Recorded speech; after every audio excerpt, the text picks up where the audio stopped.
talking on the microphone like it's doing anything. It's not. That's nice.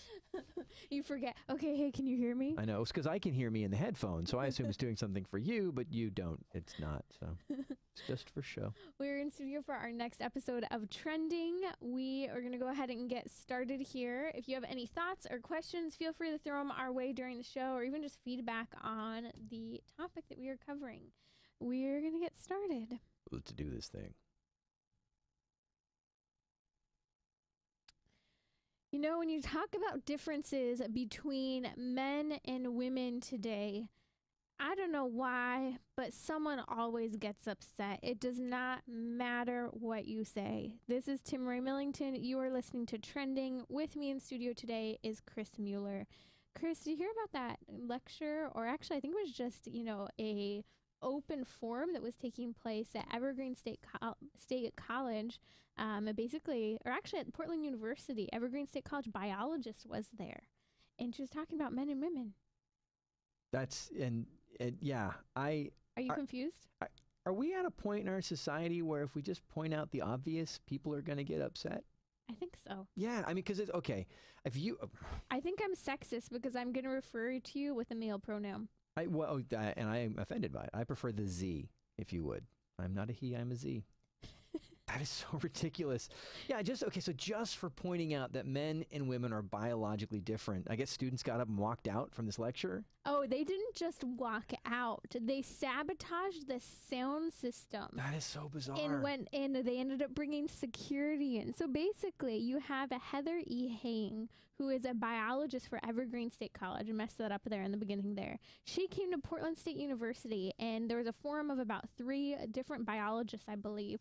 And she gets up there and says, basically, she's going to talk about differences between men and women. And this is what she says. There are explicit differences anatomically and physiologically between men and women. I'm going to leave right now. I am sabotaging the radio show because I cannot believe you would say that. That is awful. So here's the first sexist thing I'm going to say. You're taller than me, Chris. Well, that's true. Here's a second sexist thing I'm going to say. I can gestate and lactate. You can't. I am offended, and I don't think it's fair. It's easier for you to build muscle mass, and you have more natural muscle mass. That is very true. Yeah, good Lord. It's so bizarre. And again, if you're really a feminist, and again, I'm not, and these people may or may not have been, but there's been a real tragedy in medicine where a lot of medical studies haven't been done with mixed groups enough so you can see, because women's bodies are different from men's bodies. Shouldn't we be saying, no, women's bodies are different. We need medical, studies just for women so we can see and know and understand how that affects women differently than men. And hold on a second. Are you saying that they only do medical studies primarily on men? That is, yeah.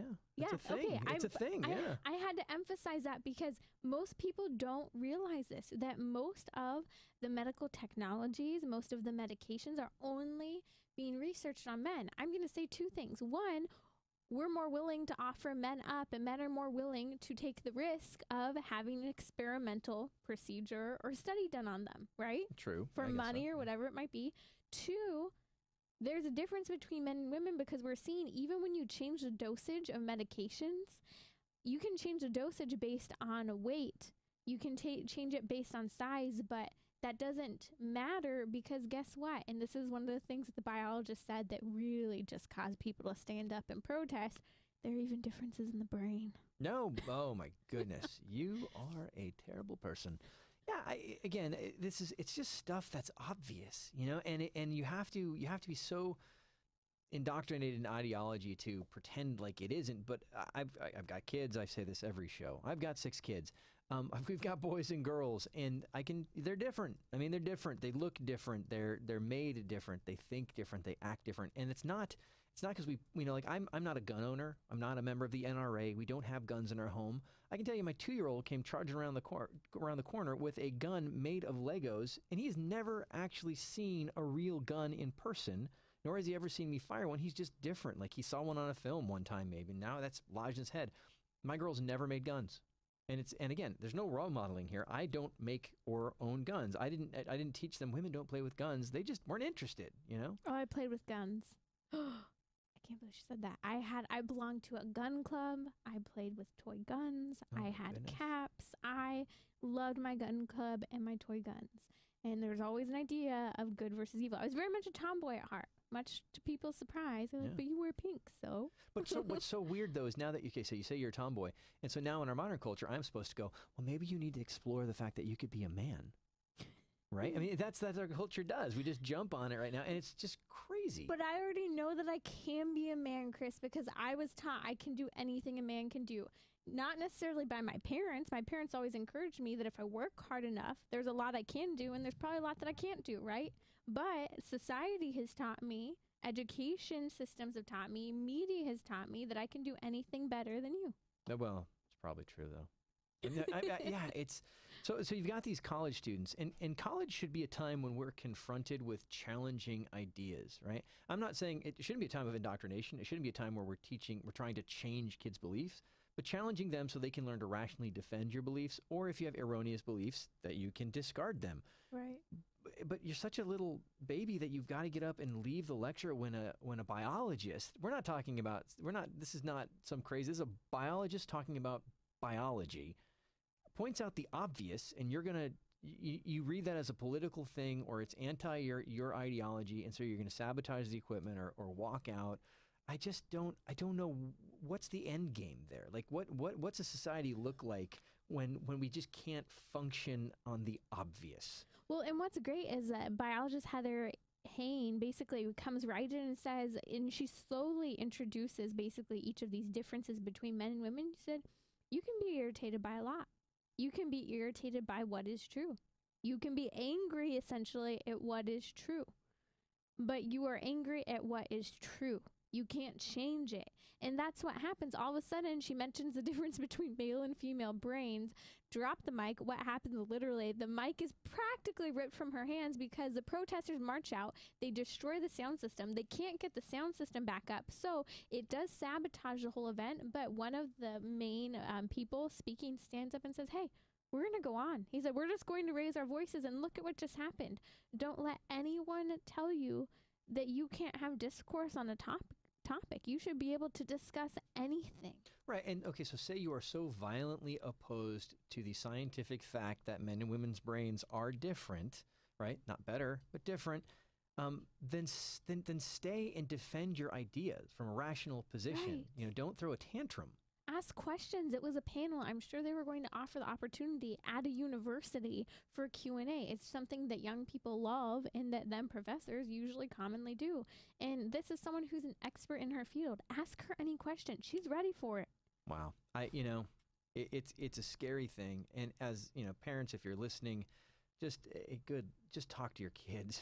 Just teach them how to deal with conflict. And can we have a respect for the obvious? I mean, it's like getting angry that water is H2O, It's just absurd. I think I'm sexist because I was very appreciative of male help while I was moving this week when my arms were dying after picking up box after box. Is that sexist? Because I wanted help from someone that wasn't just a female. I do think that's sexist. That's sexist, but like different things. Guess what? Because of the testosterone development in your body, men's shoulders are broader. They have more muscular development in their arms. Like these things that are so basic. How I work with my clients in the Pilates studio, whether they're a athlete in baseball and pro ball or whether they're a woman who's playing water polo, it doesn't matter. There are differences there, and you could be an incredibly strong man or an incredibly strong woman.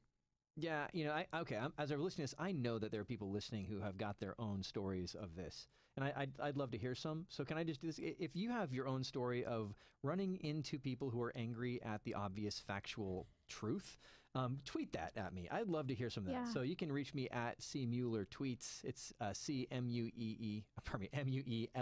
I can spell my name. Tweets on Twitter. I would love to hear some of your stories about people just getting angry and charging out because of the obvious fact being truth being truth. It's just the ridiculous stuff of it amuses me greatly. The trigger topics. You can also, if you're on Facebook right now, you can post on Facebook. We're always on Facebook Live for anyone who is listening to the show, maybe in their car, didn't get to hear the whole conversation. You can listen also to the archive on the podcast. We have 2 shows a week, depending on the network you are listening to. You might only ever hear one. So be sure to check it out. You can get more of Chris, who has been joining me quite often lately in studio. Yeah, I'm like a regular now. You're a regular. Wow. Yes, the honorary guest of Trending. Oh, there you go. Appreciate that. What was it last week? The beloved guest, I think. Beloved guest. That's right. We were speaking very apostolic at that point. Biblical last week. Biblical. So an interesting trend, Chris, you actually pointed this out to me. Plogging. It's a thing. Yeah, this is okay. It involves jogging and then picking up trash at the same time. So if you see trash on the side of the road as you're jogging, you then pick up the trash. And I just thought it was, I thought it was interesting that that's a trend because apparently being a decent human being is now a trend. Like when you see trash picking it up, that's now a trend. It's a thing. I'm going to point to the differences between men and women here again in a second. Before I say that, people are doing it because it burns more calories. Also because it's just very altruistic. It's giving to Mother Earth. It's, helping to keep the environment clean. But I was talking to a friend the other day and I said, I do this funny thing and I always have. And I don't know what made me bring it up. But when I wash my hands, no matter where I am, I clean the bathroom sink out. Wherever I am, I make sure it gets clean. Oh, I definitely don't do that. Your face right now looking at me. So I'm just splashing water.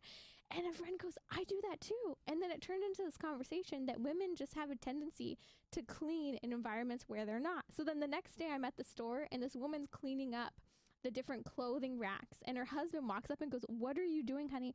I'm sorry, I just do this. And I started laughing because it's just one of those differences. Women are used to kind of just taking care of things, keeping things tidy. They want to see things beautiful. The thought of cleaning the sink in the public restroom gives me such heebie-jeebies that No.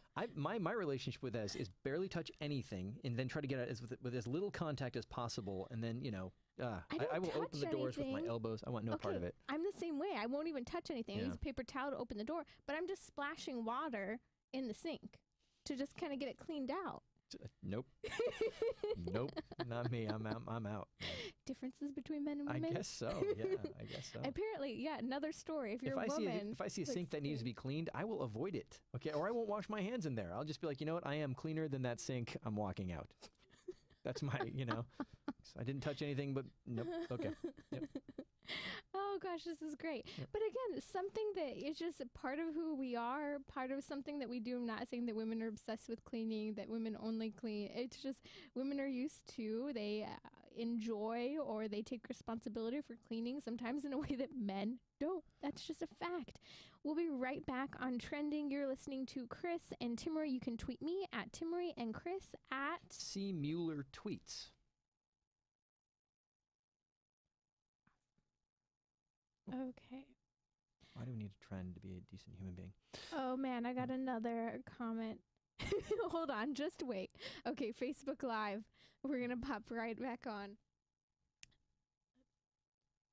Welcome back to Trending. This is Timmerie Millington. I am not wrong, Chris. That's Chris Mueller, by the way, about the whole sink cleaning thing. Someone on Facebook, another woman, just commented and said, haha, sink thing. My mom taught me that too. That is just so weird to me. It's a woman thing. I would never even conceive of cleaning the sink in the public restroom. My mom taught me don't touch anything. I don't touch anything though. That's what you've got to understand. I mean, I will not touch anything. And I have to say, if it's an automatic faucet or like one where you push it and it only gives you like 2 seconds and you're like, oh, my hands aren't clean, right? Yep. I won't do it in those ones because there's no way to stay sanitary. But if it'll keep running, oh yeah, I'm getting some splashing in. Who invented the push down thing where it's like you have to touch it and then it goes off and you touch it? I hate it. Oh, gosh. And I feel like sometimes those motion controlled ones are there just to make me feel insignificant because they never register on me. I can't get am them I to a work. ghost? It's like if I were a priest, I would feel like I'm going in the name of the Father and of the Son and of the Holy Spirit over and over again over the sink because that's basically what I do trying to get the sink to work. I thought for a moment I was incorporeal because down the restroom here on site, I was trying to, I have 3 sinks. I'm like walking around, somebody just rinse my hands, please, some sink. Okay, anyway. I thought it was just me because I feel like everyone else when you're in the public restroom is able to get it working and I'm like, do I not know the code? Am I not doing the thing? Anyway. Like, am I too short? What is it? Yeah. If you have stories, love to hear your cleaning stories because I get that this is not just me. And I thought I was the only person, Chris, that cleaned out the bathroom sinks. I'm going to continue to believe that it is only you despite what Facebook says. Okay, ask your wife. And I'm going to guarantee that if she doesn't do it too, there's something else like it that she will do. I will say to my young men, if we go in to use the restroom, number 1, he said on radio. Anyway, if I go in and do that, I will say to them, did you touch anything but yourself? And if they say no, I say, we're out of here. It's because I'm not risking the contact with the sink at that point. We'll hand sanitize on the outside. So do you carry hand sanitizer in your pocket? I don't, but my wife does. So there's always that. I've got it in my purse. I am a clean person, although you doubt me now, Chris. No, I believe you're clean. I just it's a little too clean. A little too clean. Clean the bathroom sinks out. Exactly. Yep. So there's this new show on Netflix that is really interesting to me because it reminds me of a movie that I remember watching in psychology a number of years back. But it's this new show called The Push.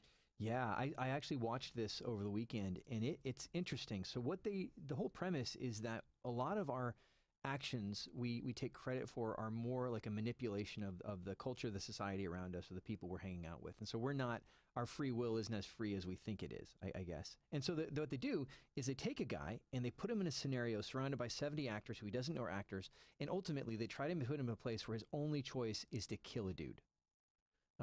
And it's fascinating to watch. So how many different people did they? So the premises are all surrounded by actors, right? Right. Yeah. So then, how many different people are there not aware that they're surrounded by actors? So it's just him, and the rest of the people are actors. Okay. Now, and so they actually ran this like four times. They had 4 different people go through it.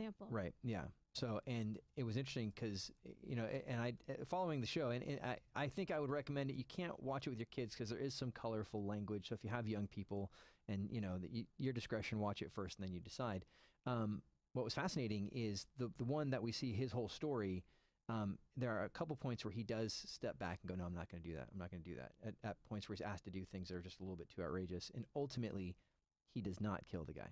He does not kill the guy. He does not kill the guy. But they then show you the outtakes from the other people who went through it, and most of them did.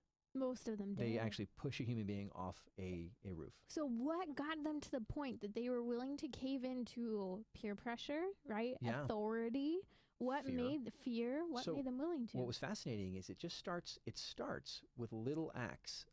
So this guy is there to do network stuff, right? And people ask him, hey, could you get that bag for me? And so he just starts following directions, little things. And then a little lie, just a little lie at first. Somebody mistakes him for somebody else and he doesn't correct it, right? And then it goes on, and then now because he's been mistaken for that person, he has to then take his role in something. And so it's just a little lie becomes a bigger lie, becomes a bigger lie, becomes a bigger lie, until all of a sudden now it looks like he's going to go to jail for maybe the rest of his life. And his only out is to kill this one guy. Yeah, I mean, but wow, like how much is that? You talk about the neurification of sin, venial That's what sin. I was thinking. Oh yeah, man, like this is so prevalent in terms of how we struggle with sin and how one small thing early on just transitions into a deeper sin. A little lie turns into covering up, not just for someone else, but covering up for yourself because you got away with it here. What how far can we go? How far can we pretend to be someone we aren't? What can we do just to get by, just because we're scared, because we want to fit in? And to the point where here this guy's willing to commit murder or he's going to go to prison. Well, what about in our spiritual lives? We're either going to hell, right? Or we're going to have a fun life while we're here. Right? We're going to have a fun life while we're here, or we can go to confession. Say that sin aloud. Be forgiven by Christ present in the priest, in the confessional, in persona Christi. Like, I think a lot of people don't know this, Chris, that the priest, not only on the altar when he's doing the transubstantiation of, right, the blood of Christ into the blood of Christ from the wine, or the bread into the body of Christ, just like he's in the person of Christ then, he is then in the person of Christ, in persona Christi, in the confessional. You are confessing your sins to Christ, and that's why they are blotted out. Yeah.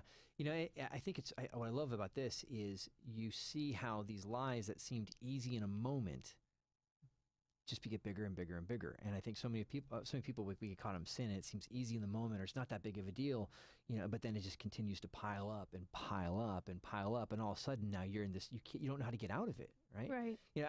I loved it because I watched this weekend, and the gospel, the liturgy, the word for the last weekend was the giving of the law. It was the 10 Commandments, right? Mm-hmm. And then it was Jesus, he's cleansing the temple, but the end of that, it says he did not trust them. He did not trust himself to them because he didn't need anybody to tell him about human nature, right? He knew it well. He knew what human nature was. And we forget that the law, like the commandments, the teachings of the church, they're there to keep us happy, healthy, safe, going to heaven, right? And if you're founded in that, then you're not going to find yourself in a position where you've got no other choice but to kill a dude, no matter what happens around you, because that first step, you just didn't start that chain of events that led you to that point because you're living a righteous life. You know, it makes me think of our last show. If you didn't catch it, we were talking about the importance of young men needing father figures, needing the example of fathers, active fathers, and specific things that fathers need to do to grow young men. And it makes me think, you know, looking at this, man, these people were willing to give in to peer pressure. They were willing to give in to fear. They were willing to take unhealthy risks. And, you know, I look back and I look at the experiment that was done back in 1961 by one of the professors at Yale, Stanley Milgram, which a movie was made out of it. I think it was called The Experimenter. And it was basically testing to see the test was one person was supposed to be a teacher, one person was the student.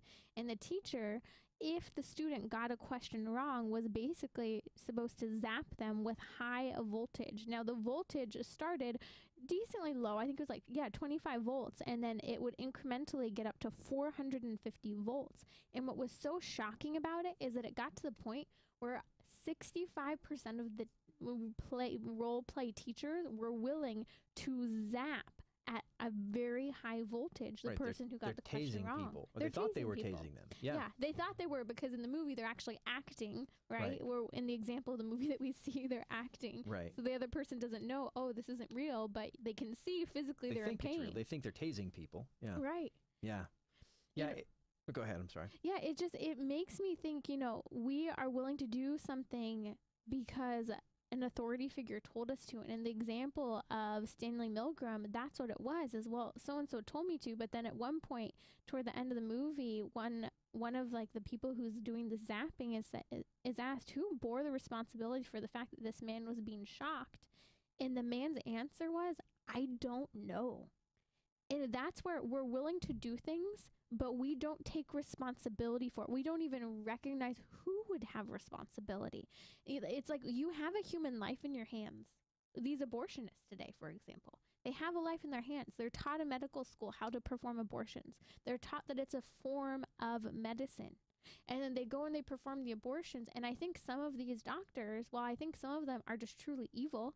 Some of them are justifying what they're doing. Some of them, you know, I don't think they dreamt of getting there, but they are. But I think that if you were to ask some of them, they wouldn't see responsibility because they would see it as something that they were taught to do. Well, yeah, absolutely. I think a less extreme example, you look at most Catholic families who are watching just the same television everybody else is watching. Mm-hmm. You know, we're watching Game of Thrones, right? We're watching, you know, these sitcoms with our kids. We're watching all of this garbage, you know, weekly. And we don't, is it wrong? Whose fault is it? Am I bad? No, I'm a good person. But we're taking in things that in other eras would have been considered pornography, or still are today. I mean, Game of Thrones, it's wizard porn. Oh my gosh, that's a trigger warning. Game of Thrones, and every person that justifies watching that, I can't. Lost all respect. It's just a thing. I don't know how you can get around that. You can't. But again, it's just the way life is. Right. And that's why we need these biblical truths. That's why we need the teachings of the church, because if we're tethered to, you know, this kind of true democracy where it's just the whim of whatever's going on at the current time, we're going to find ourselves very, very far afield. And you know, well, we're seeing the results of it. We're seeing what happens in a society that doesn't have a grounding in truth and these traditional beliefs and institutions. I would recommend, you know, again, Chris said don't watch it with young children, but watch The Push. Check it out and just use it as an opportunity to talk to people about how we look at peer pressure and fear. We'll be right back on Trending. Can you see the clock? I can't. I just had no idea. Okay, sorry. So we're at 12:11. Next one's 12. Okay. Sorry, I wasn't sure if you could see from there. Oh yeah, here. Okay. I can actually put it over there. Facebook. I'm going to be right out there. I can't do math. I have a lot of strengths, and I've dealt with this for years. But I'm a smart person. I just can't do math, and I love me, and I'm okay with that. Anyway, hi guys. I'm pretty good at math, but I was trying to calculate something out the other day, and I was talking to someone, okay, remember this number? What's this? And I'm adding different things up. They're like, just. You got to do it. I can't do this. And I'm like, what? Man. Are you serious? You know, calculators on cell phones, God bless you. I never use it. Oh, I use it all the time. I all the time. Yeah. Yeah, my kids, basically in the education of our children, about third grade is when I'm like, sorry. Oh. Do you guys homeschool? No, we don't. You don't? No, Okay, well, I was okay. gonna say. We that's a good question. No, we don't. Although it feels like it. We do send our kids to public school, but it seems like we're doing as much schoolwork with them at home as we would be doing if we were homeschooling. So I've often asked, what's the point? But anyway. Yeah, that's two questions. Is it too much homework, or is it teachers aren't doing their job? I think it's a little bit of also than our particular kids. You know what I mean? They're just, they take a little bit of time, and we just don't want them to slip through the cracks. Right, You know? absolutely. Yep. It's important. A lot of kids do slip through the cracks today because parents aren't aware. Yeah, sure. You miss those building blocks in the early years, and it gets really hard to do algebra later. Absolutely. I know that for a fact. Okay. Let's go ahead and come Yeah. back in. Let's go to dumb phones. Thought it was a Mexican mom thing, she says. Beth, yep. Yeah, from cleaning the sink. I don't know. I can't say yes or no. I know a lot of women who aren't Mexican moms who also do it. All right, Beth, there you go. There we go. But Who's Jacqueline Millington? it's my sister. Oh, hey, what's up, sis? All right. Okay, we're going to go ahead and get started here. Welcome back to Trending. This is Timmerie. We are live in studio. If anyone ever wants to check it out, you can watch us in studio on my Facebook page, facebook.com/Timmerie. We're also starting to broadcast this on YouTube as well. You can find it at Trending with Timmerie on YouTube. And that is Chris Mueller. So for anyone who sees the waving on camera, Chris is joining me in studio. We're just talking a little bit about The Push, new Netflix show. Check it out. Maybe not with your kids, but definitely thought-provoking. I would love to hear your thoughts. You can tweet Chris or I. I'm at Timmerie, also on Instagram, or... C. Mueller tweets. It's Mueller. We are going... I was going to add IE there because I was thinking you were spelling my name and I hear ER. I'm like, IE. Add to the end. So this week, I have just continued to see this trend of people who have been vocally discussing their challenges with their phone. And someone completely separate from the Catholic world, separate from the black and white challenge. By the way, shout out to all of you who are doing my black and white challenge this Lent. You can check it out at timmerie.com. Basically turning your phone screen into black and white to kind of help detach from, the desire of the dopamine. Actually, the first week I did it, about 7-8 months ago now, I remember looking at my phone for the first week. Every time I picked it up, Chris, I'm like, this is so dissatisfying. And I Right. put it down. I see that our Facebook Live here in studio looks black and white, and I didn't actually understand why that was until right now. He's like, her phone is just broken. She really didn't want to do the update. It's like a film noir thing we're doing. Yeah. But we are not black and white to them. Oh, okay. So I was at dance last night actually, and taking a ballet class, and the teacher's sitting there, and he's like, yeah, I'm getting used to wearing a watch. And he said, watches are good things. And we're all, okay, like in the middle of dance class, he goes, they're very good things. He goes, I've realized I'm a slave to my phone just to check the time. And as I'm a slave to my phone to check my time, then I start doing other things too. Once I check the time, boom. Yeah. I'm gone. And it actually made me think maybe part of the reason why our hands are itching to pick our phones up, because they literally are, admit it. Maybe part of the reason is because we want to know what time it is. And we don't realize that that's part of the reason that's driving us to pick up the phone too. No, absolutely. I've fallen into that trap. Like, oh, check the time, and Facebook and Twitter and Instagram, and then all of a sudden you're like, it's been 20 minutes. What happened to my time? Yeah, I've worn a watch for years, kind of bucking that trend. I used to have a little, $45, Iron Man or something, and then my friends bought me an iWatch, which is great. I love it. It was my 40th birthday, wonderful. But I've turned everything off on my iWatch because I just want a watch, so I don't have my stuff. And I'm one of these guys who's trying to get out of the smartphone. I mentioned this on previous shows. I've taken all the social media off my phone. I've taken the web browser off my phone. And I did that when we brought the baby home because I realized it's just not fair for me to be present to people who aren't here and not be present to the people who are here. The people in the room with me need me more than the people out there. Well, and thank you for recognizing that, because I think that's a struggle. I can't tell you how many events I go to or social gatherings, and almost everyone's on their phone, and I just feel like that awkward person sitting there. And maybe I'm not making conversation at the time, but I feel like a lot of the time people aren't comfortable with sitting in silence, or I'm the only person making conversation because they're not present. Their mind's somewhere else in a different conversation. Yeah, totally. Now it's weird. I when I gave that up, I swear I went through withdrawals. Like I felt like nauseous for a couple days, and I was like, Really? and that might just be me. I'm a little bit psychosomatic. Anyway, Dramatic? okay, poquito, poquito. I tried to say poco, and then it said poco, which is nothing. It doesn't mean anything. So poquito. Poquito. Yeah, went from Italian to Spanish, and then I just made up a word. Yeah. But that draw of the phone, I mean, it's really a struggle. I remember, so when I was in college, I went no social media apps on my phone.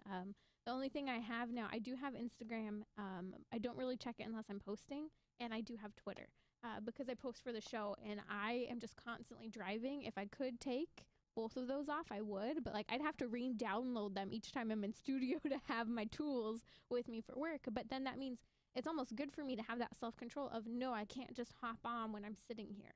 Right.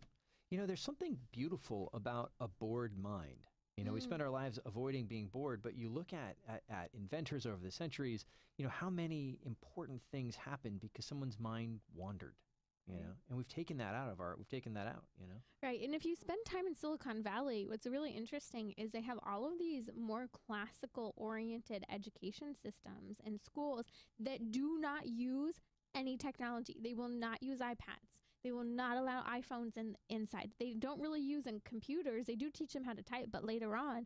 But part of that is because the inventors of the social media apps, of the digital world we are living in, recognize that there are psychological tricks that are being used by Snapchat, Twitter, Facebook, Instagram, that intentionally are there to grab attention so that you use their app so they make more money. Yeah, it's like a casino on your phone.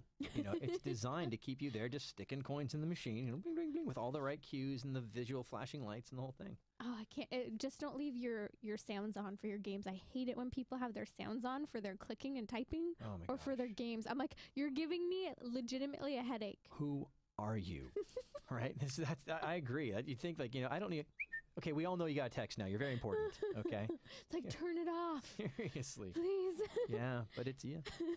It's like every 5 seconds a noise. Yeah. Now, when I whistled like that, half the audience checked their phone. I thought of my phone. That's my sound. Okay, well, there you go. That is my sound. Yeah. When I have it on, I actually don't even have a vibrate on any of my text messages. Right. Don't have a vibrate on any of my text messages, only on my calls. And most of the time I have my phone on vibrate because reality is if I'm with people, I shouldn't just be picking up my phone and be at the beck and call of others. Now, the other side of this, though, is we've gotten so used to I call someone, they pick up the phone or text, and they instantly get back to me that when someone doesn't text you back immediately, people start going, oh my gosh, I wonder if something's wrong. Did I do something? Did I offend them? Are they angry at me? What's happening? Because we're so on the other side, we need that little dopamine rush or whatever it is of that contact that, yeah, we've become this weird kind of, we're just so needy now, you know, like I just need to know you're there. You know? Have we mentioned actually the big news this week? And that is that the dumb phones continue to come back. No, I don't think we actually touched on it yet. The dumb phones are coming back. Isn't that so funny? We have the smartphones that have not necessarily made us smarter. I think that we can know a lot with our smartphones, but we don't understand as much. Yeah, there's a company, Light, and they actually did a quick starter to start this product, and it is literally, it's the shape of an iPhone, but all it has is numbers on it, and you can make a phone call. And send text messages and get basic directions. Right, and that's all it is. And there's part of me, they did a quick starter, and they're beautiful. They're kind of elegant and really well-designed phones, but there's part of me that's just like, didn't we already have these phones? I mean, couldn't we just gone back to 2003 and grabbed one of those phones and brought it back to now? Do we need a quick start? Oh, man. I was such a good texter. I would just I didn't even have to look at people. I'd be like sliding my finger over the numbers, double tap for the B, triple tap for the C. There is the generation gap because I had that phone. I was like, I don't need a text. I'll make a phone call. Oh, you know what? Like old man Joe. I ain't going to do that text messaging. You know what? I actually think I was better at multitasking. Well, maybe just because I was young, I thought I was good at everything, right? But at texting and talking at the same time then. And I think it's because it was more tactile. You felt the buttons. You were gliding versus now you actually fully have to engage in your phone in order to write something. Yeah, I see that. I know a lot of business people who really miss and lament that BlackBerry for that text. They could just kind of, and it was like typing on a keyboard. They didn't have to look at it. Right. Yeah, because you think about it, I can have a conversation, be typing on my computer. Yeah. It's easier than being on my phone. Man, the phone just like draws me. Oh, yeah. Yeah. So this phone, you'll have to check it out. I'll tweet it out. It's the Light Phone 2 now, because since their Kickstarter, I think they've gotten some more funding. Has a larger speaker, great microphone. It has pretty sleek design. I'm not going to lie. I'm kind of sitting here thinking this would be great if I could find ways to use my Facebook Live. Anyone listening should be on there in a different way. Yeah, absolutely. No, it's almost like you wish, and I hate having, I remember wishing, like I wish I could have a camera and my music and my phone all in one thing. I remember thinking that at the gym one day years ago, and now I've gotten so used to it, you go, oh, I'd totally give up my smartphone, but I wouldn't have a camera. How did I survive for, 30 years without a camera? How did I do it? Or, but yeah, I think it's neat. Now, if you're listening and you're really tempted and you have a smartphone, you can go in that restrictions menu and you can turn a whole bunch of stuff off. You can delete those apps that are giving you trouble. You can set those restrictions and you can kind of take control of that phone too. There's a way to do that. And that black and white, I have to keep pushing it. It makes a world of difference when you have that change in color. And also because you're not as interested in looking at the photos, although the photos look pretty cool in black and white. And if you take photos, for anyone's like, oh, I love to take pictures, they're actually still in color. It's just that your physical screen is black and white. Right. Yeah, absolutely. Yeah, I've done that. It does change the whole thing on your phone for sure. So, one of the things that we're seeing right now in this Me Too campaign that is so popular, I just wanted to spend a brief second in it, is that while everyone's talking about the sexual abuse that's taking place for minors, that is taking place for women, not a lot of people are recognizing this partnership between so often Planned Parenthood, hint, hint, Cecil Richards being on the stage at the Academy Awards this week. The fact that the abortion industry has actively for years covered up rape cases, statutory rape cases, sexual abuse of minors, sex trafficking. They've not reported on it. There was actually just a recent teleconference done online of a ton of former abortion clinic workers who have admitted to enabling the sexual abuse of minors, where they'd recognize that a girl came in, the father was older, they'd coach her how to get around the laws so that they could try to avoid basically reporting that she was underage when she abused her. They'd say, don't tell us how old the partner was because I'd have to report it and he would get in trouble. And of course, most young girls, even if they have been sexually abused, are going to try and cover it up. They don't want people to know, or they feel like they did something wrong. And that coaching is taking place in states where they have parental notification laws, or they have they need these requirements. Here in California, where we're recording, we don't have any of that. You can just go to your school nurse and they'll drive you to get an abortion in some cases. If abortion was a good that helped prevent pregnancy, and it doesn't prevent pregnancy, it just ends pregnancy, it terminates life. But if it was a good that helped prevent it, then statistics would back that up. They don't. What statistics show is that we're not getting healthier as a culture. We don't see less child abuse. We see more child abuse. We don't see less of these horrible human trafficking situations. We see more of them. Why? Because this makes human trafficking possible. Right, the product that you're selling, that human being, well, they get pregnant, they're out of rotation, right? But if you just take and get an abortion, back in rotation, you can sell that person over and over and over and over again. I mean, this is horrific, and I just can't believe it's something that goes on like this. This is a business, and it's preying on the backs of young people. You're listening to Trending. Chris and I will be right back. Damn, I looked. It was 9 last time I looked. It sneaks up really fast. I guess so, it's okay. I'll just point. This one's 10:50, so it's shorter. You're there. Okay, Facebook Live. We are in our last segment here. Black and white screen. Yeah, Jim's making fun of you right there. Telling you got a 1950s phone. I'm pretty sure Jim's doing black and white challenge too. Is Jim doing it? I'm pretty sure Jim is doing black and white. I know he's disconnected from Facebook, if I remember correctly. Well, then how is he watching Facebook Live? Well, maybe. Hold on a second. Maybe it was not Jim. I don't know. Sorry if I'm totally ratting you out publicly right now. Jim, you got to get back on your Lenten challenge right there, buddy. You know what? Maybe he's just here to listen to Trending for a minute. He might be. So those are good tools where you have a balance. There's certain times you come on intentionally. It's kind of like what's the wording when you go shopping? Impulse buy? Yes. So you're not impulse consuming Facebook.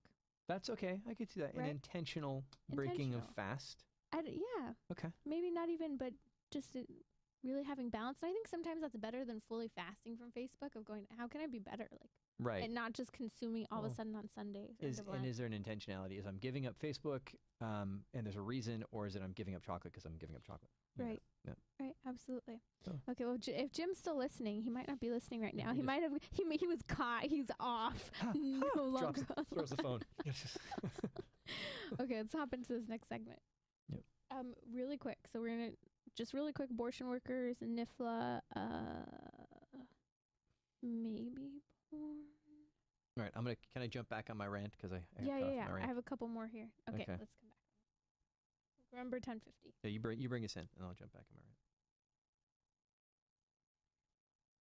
Sexual abuse of minors, it is a thing today that is absolutely heartbreaking. It is at the forefront of the Me Too movement. It is what is just making us so angry at Hollywood. It is what has made people angry at the church, yet people are not angry enough at the abortion industry. The abortion clinic workers, Chris, I was just talking, there were a bunch of clinic workers that came out in this big webcast, and they've been talking about this for years, from this organization called And Then There Were None. These are people who leave the abortion industry. If you know someone maybe who wants to get out, just to talk to them. They even help with helping transition financially from one job to the next to get you away from working with women to help them have an abortion, because most people do not dream of being an abortion clinic worker. It's not what they want to do. And unfortunately, what happens is, we talked earlier in the show about one lie becoming a bigger lie to the point where the push, we're literally willing to kill someone to save our skin. Well, this is what's happened to these clinic workers. They are mandated reporters. If they know there's sexual abuse going on, or if they are suspect to it, they're required to report it. Just like Chris and I are working with youth. We're mandated reporters. We're required to report if there is sexual abuse or we suspect it. Yeah, and I kind of got in a rant that brought us right up into the break last time. But if these people are mandated reporters, and okay, so and I can't. I'm not saying this, but if you're a person who has a mindset that you think abortion is a good, I think that's a twisted thing, and that it is. It's twisted. You're wrong. But if that's where you're at, that's where you're at. But if you're a mandated reporter and you think you're doing a good for someone by helping them terminate a pregnancy, how can you convince yourself that you're doing good by keeping them in an abusive situation? How can you do that? How can a young person comes to you for help, and ostensibly you think you're giving them help, but then you continue to allow them to be raped. You continue to allow them to be sold in human trafficking. You continue to allow them to be abused by people who should be in positions of trust and respect. We really have to take a hard look at this, because it is rampant in the abortion industry. I mean, it's been proven time and again by exposés, and yet nothing is done. There's no work done on it. There's no police organization going in and doing sting operations on abortion clinics. Why not? They're enabling abuse. We would do this in any other organization. Right. Well, not only are they enabling abuse, they are actually destroying all evidence. So what happens is, man gets a girl pregnant, he raped her, he molested, let's say, his stepdaughters. I'm going to talk about it in a second here. What happens is they then go and have the abortion. The abuser takes her to have the abortion. Planned Parenthood is aware. There are triggers. You can tell. You can tell when something is happening. And these kids often say something, or they avoid it because they know someone's going to get in trouble. They're emotional. It should be these clinic workers. If you believe in abortion, then you should be pro-woman and at least be doing the best you can to get the woman out of the situation she is in to need that abortion. Because let me tell you, working in the crisis pregnancy center, sidewalk counseling, I don't think a single woman truly wants to have an abortion. It's circumstances, mindset, justifications that have gotten her to that point. A lot of time there's sexual abuse. There is not even just sexual abuse, but a promiscuous lifestyle, because she's searching for love. She's hungry. She came from a broken family. There's so much to it. And so, like, Chris, you look at this and you go, these are people who need help, not the destruction of evidence. Yeah, absolutely. It's unconscionable. So here's a story, Chris. There's this young woman, we'll call her RZ, and I'll tweet out a link to this article, but she was being sexually abused by her stepfather from a young age. Well, after a number of years, 13 years old, she ends up getting pregnant, and he takes her to the abortion clinic. he doesn't have the same last name as her, when in fact they're actually supposed to have the same last name in most states in order to obtain the abortion. But Planned Parenthood workers have actually admitted to the fact that often we know they don't have the same last name, so we just say, oh, it's a stepfather, or the mom changed her name after a divorce, and they justify it. And then when they go and show the records that are supposed to be checked to keep everything above board, they only show certain cases, or they're buddy with the abortion industry, who all says, well, a woman should be able to have an abortion no matter what. So even though there's a law that should be protecting vulnerable teenagers, minors, it's not. So what happens to this girl? The father with a different last name, the stepfather, ends up taking her for the abortion. He doesn't pick her up. He sits in the car. She walks out by herself, which, by the way, that's trauma to the body. They often need help, or should have help, coming out of that procedure. Well, then what happens is years later, the abuse continues to take place, and she finally tells her mother. Mhm. Mom calls the police. And what do? They end up contacting Planned Parenthood, Chris. And Planned Parenthood has records of the abortion and records of the fact that they actually put her back into the hands of her abuser. Wow. But so where's the lawsuit? So then they're sued. Planned Parenthood sued. Did you see what happened? No, I didn't. No. Planned Parenthood then is sued by the mom. The stepfather basically claims being guilty. Planned Parenthood sued. Basically what happens is Planned Parenthood then settles outside of court. And even the judge, in looking at this, commented and said that Planned Parenthood's actions were so heinous that punitive damage would have been appropriate, and basically comments that settling outside of court wasn't enough. And it makes me ask this. So how much money are you willing to take to make it okay for this business to continue to allow for the abuse of children just like yours? And again, I go back to that point I made earlier. Where are the civil authorities going? Okay, we see this is happening. We know that there was this court settlement. We need to now be doing investigations to make sure that this thing is not continuing to happen, that it is being stopped. Where is that? It's nowhere. Why? Because Planned Parenthood is in the pocket. It's this secular thing where they give money to these politicians, and these politicians then give money back from our taxes to support Planned Parenthood, and it just goes round and round and round, and there's no accountability in it, and this kind of stuff just continues. The only way it's going to stop is if we, you listening, me here, if we get engaged and active and say, we're not going to deal with this anymore. We're just not going to let this happen anymore. Again, this isn't a political show. But when this kind of stuff, when kids are being abused like this, we need to get involved. We need to talk to our representatives. We need to take those actions to say this isn't acceptable. This can't happen. And it's not even being political to say you need to be involved in politics, because laws change and save lives. Laws have changed the way we look at our moral conscience, right? And it impacts that. When you have an area that says you need parental consent to have an abortion, well, that actually makes the kid go, well, I don't know if I can they don't know that they can necessarily get away with having an abortion without their parent. So they're less likely to go off and have an abortion, or maybe even have the mindset that if I do get pregnant, I can just have an abortion, right? Right. Oh, yeah. Totally changes how we look at things. And so laws matter. And this is what came out of this webcast, is a lot of the former abortion clinic workers were saying, hey, there are actually some awesome pro-life laws set in place in different states, different counties, but they're not being monitored. They're not being implemented. And this is where my message to you guys, if you know you have great pro-life laws, work to help make sure they're being enforced. Right. Help to get a ballot, right? Basically enforcing, how is this now enforced? The law is here, but no one's making sure it happens. Or if you're in a state like California where you don't have parental notification laws, and you were sold that saying, oh, it's going to protect kids, you were just sold a bill of goods, because what's happening now is that is being taken advantage of in many cases by abusers, because they know that they can just send them to the abortion clinic. And a lot of times the government will then pay for their abortion, at least in California. Well, and I keep looking at this whole situation of Planned Parenthood covering up the cases. One of the things a Planned Parenthood worker commented is that basically if they suspect that a child's been sexually abused or there's foul play, that if they then contacted the authorities, well, law enforcement has to be there during the whole procedure of the abortion.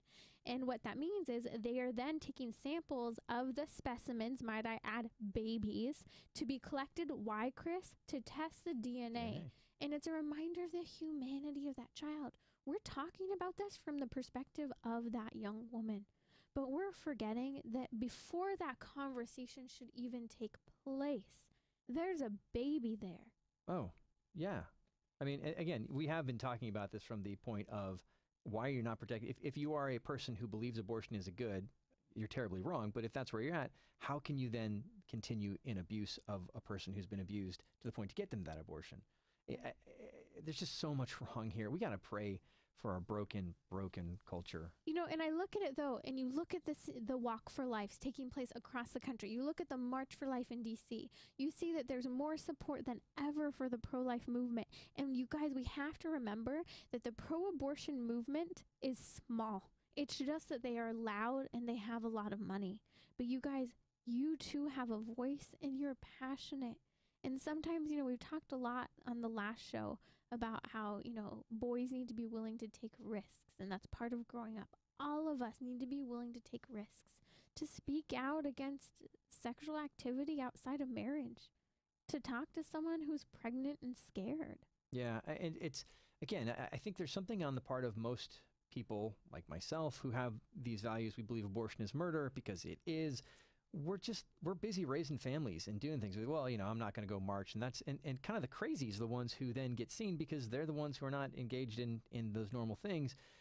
But even if you just wore a pro-life T-shirt or put a pro-life, if every person with a pro-life position just made one call to their local assemblyman, it would change everything. If your town people saw that this wasn't the crazy, you know, conservatives, it's just that the mainstream of America is this way, it would change things. We have an obligation to live our beliefs out loud publicly.